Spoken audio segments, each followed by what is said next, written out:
regulate? We do not regulate. We have the KS 1758, which is standard, which requires farmers to Kenya Flower Council. Flower Council, so that they grow their flowers sustainably, both environmentally and socially. Yes. We have a code of practice, right?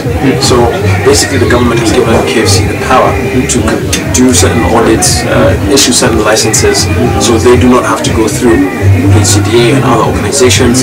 So sometimes there's a myriad of organizations that you have to go through before you. So basically, the cost of power is not, we cannot say it makes the products not competitive. It does. Anything that requires certain volumes of power, of energy, is definitely going to cost. As in Kenya, the business environment means that you have to factor that into your pricing. Okay. Good morning, my name is Richard McDonald. I'm the chairman of the Naivasha Hortifair, and I'm also a rose breeder. Horticultural industry in Kenya is one of the biggest in the world, but not probably the strongest. Perhaps there's too many small hang-ups. We're paying double taxation on cess and a lot of other small taxes which are really not essential, not applicable to the market. Steamer is completely overpriced. Land is far more very expensive. If people want to go to Ethiopia, the land is free. The government supplies plenty of water and electricity. Yes, in terms of the expenses, how do you rate it? Is it 20-30% in the production process? Basically, 44% of the revenue generated by the flower industry or the horticulture industry goes towards paying taxes. The 38% of flower exports to the EU is from Kenya. Yeah?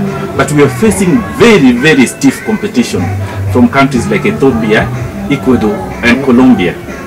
So if the cost of doing business is not looked into so that it is reduced, the most likely scenario is that our products are going to become uncompetitive. And as a result, we are going to lose our market share. Our competitors are going to take up this market share.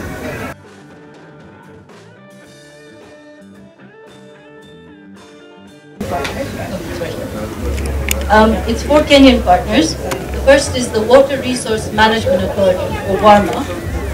Imarisha Naivasha is a special program that was developed for Naivasha in response to the 2009 drought, set up with the assistance of the Prince of Wales Foundation and the former Office of the Prime Minister. They were set up in 2011 specifically with the mandate to monitor and coordinate the resource management activities and projects that are done in the Lake Naivasha Basin. KFC growers within Kenya.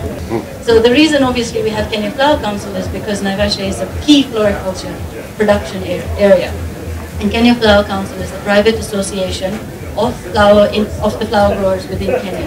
And at the moment actually KFC is now joining up with the vegetable, so FP, which is the veggie producers group, and they're going to be forming the Kenya Horticulture Council. So we're actually moving quite forward in bringing together the whole export industry together.